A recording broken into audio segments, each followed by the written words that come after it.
A deadly situation unfolds on a bus when a police dog in the back refuses to disembark, and what the driver does when he notices will leave you speechless. The bus driver saw the traffic light turn red a few hundred yards ahead. Instinctively, he lifted his foot from the accelerator and started slowing down. He felt the sharp tip of the knife press into the soft skin behind his left ear. "Oh no, you don't," the thug behind him said. "Don't slow down, and don't stop." The driver glanced in his rearview mirror. The flashing blue lights of two patrol vehicles were following at a safe distance. The driver also saw the German Shepherd lying in the aisle behind him. The dog seemed relaxed, but the driver knew him and could see that he was on high alert.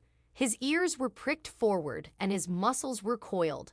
More than anything else, his eyes were fixated on the man with the knife. "At least I have one ally on the bus," the driver thought.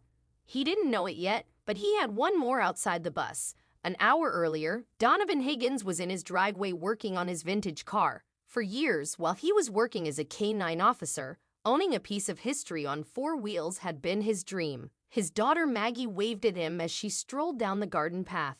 Bear, his giant German Shepherd, was hot on her heels. "Be careful, honey," he said, waving back. She laughed. "I've got Bear with me, Daddy. I'm safer than Fort Knox." And with that, she turned left and disappeared down the road. Dawn always felt a little uneasy when Maggie headed off to town on her own, but she was right. With Bear around, she'd be safe as houses. Dawn's mind started a meandering journey down memory lane. He and Bear had been partners in the truest sense for 7 years. He couldn't even remember all the arrests they'd made. Bear was fearless and the most intelligent dog Dawn had ever had by his side.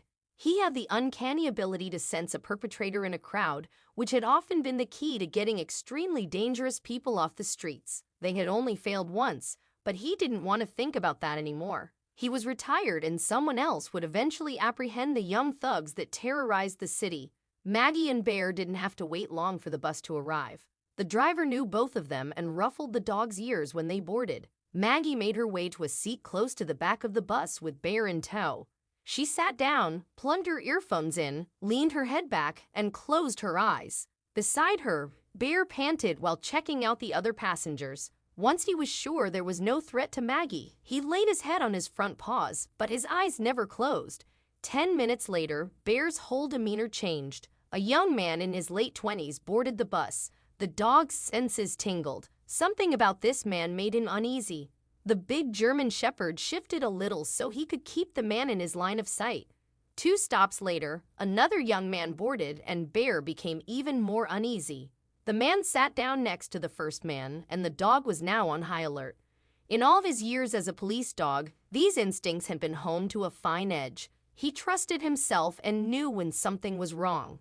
He placed his head on Maggie's lap and gave a soft whine. At first, she simply thought that he wanted to be cuddled and started scratching between his ears. But when Bear's gentle whimpers continued, Maggie realized he was trying to get her attention.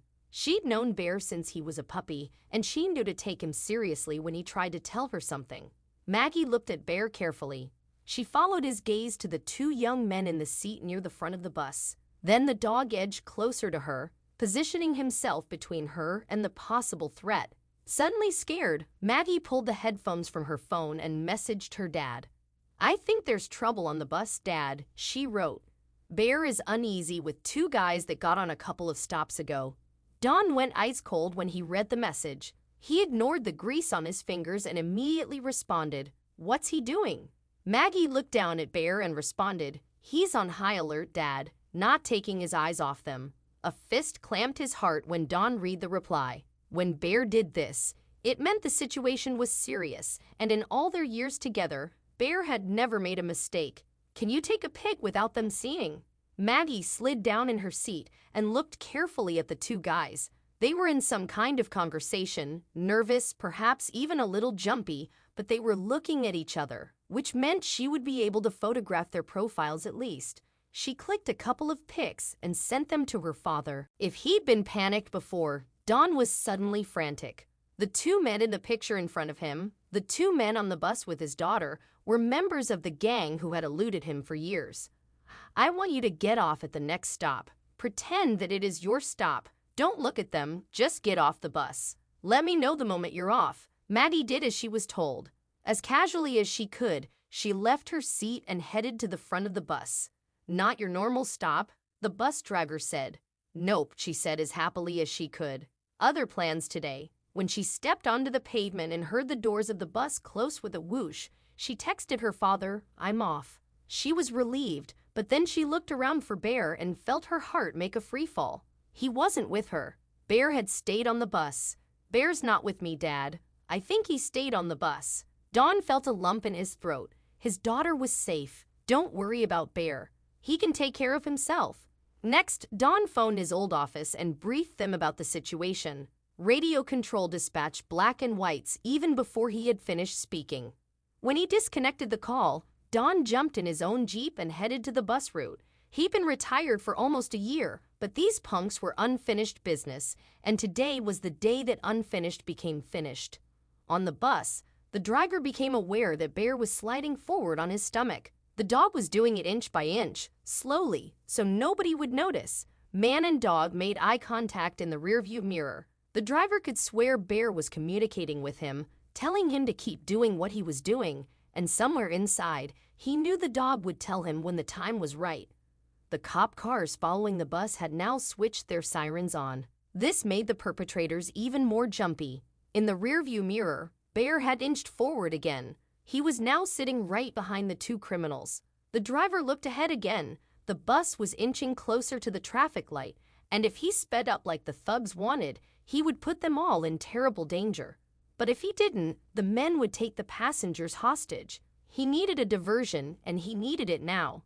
Thankfully, the dog sitting in the aisle could provide the perfect one. When their eyes met again, Bear's ears flicked forward and he rose into a crouch. The driver understood that to be his signal, and what he did next left all his passengers speechless. Without warning, he slammed on the brakes. The perp with the knife almost went through the windscreen and staggered backward to regain his balance. That's when Bear launched himself. The thug and the dog met in midair.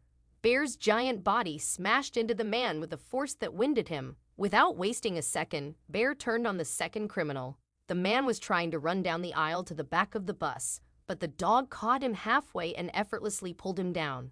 The bus came to a standstill, and 3 officers in full body armor boarded, firearms drawn. When Bear stepped off the bus, Don was waiting next to Maggie. The dog ran towards his family, happy to have been of service one more time. And when both the driver and Bear received a medal for their bravery days later, they knew that this was the happily ever after they deserved. What a scary adventure. Have you ever seen a true police dog in action? Would you have understood the signal in the driver's place? Tell us in the comments. Thank you for watching, and we'll see you in the next video.